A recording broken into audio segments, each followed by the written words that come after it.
शेतकरी मित्रांनो, पीक सांभाळा.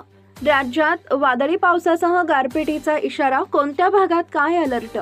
कालपासून राज्यातील विविध भागांमध्ये 27 आणि 28 डिसेंबर दरम्यान मेघगर्जनेसह पावसाचा अंदाज वर्तवण्यात आलेला आहे. हवामान विभागाने दिलेल्या माहितीनुसार या काळात वादळी पावसाची शक्यता असून काही ठिकाणी गारपीट देखील होण्याची शक्यता आहे. त्यामुळे शेतकऱ्यांना सावध राहण्याचं आवाहन कृषी विभागाने केलंय.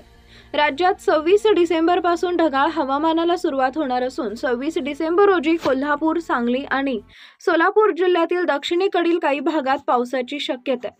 27 डिसेंबरला खान्देश, नाशिक विभाग, मध्य महाराष्ट्र, पुणे, उत्तर मराठवाडा आणि पश्चिम विदर्भातील विविध भागांमध्ये पावसाच्या शक्यतेसह वादळी वाऱ्यांची परिस्थिती तयार होण्याचा अंदाज आहे. 28 डिसेंबरला खान्देश, मराठवाडा आणि विदर्भातील काही भागात जोरदार पावसाची शक्यता आहे.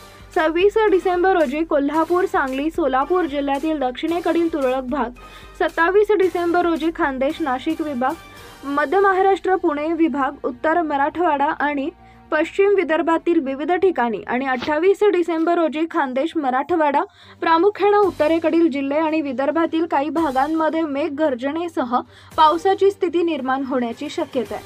कोणत्या जिल्ह्यांना पावसाचा अलर्ट? 26 डिसेंबर धुळे, नंदुरबार, जळगाव, नाशिक, छत्रपती संभाजीनगर. 27 डिसेंबर नाशिक, पुणे, नगर, जळगाव, धुळे, परभणी, नंदुरबार, छत्रपती संभाजीनगर, जालना, बीड, अकोला, अमरावती, बुलढाणा, वाशिम. नवीन अपडेट मिळवण्यासाठी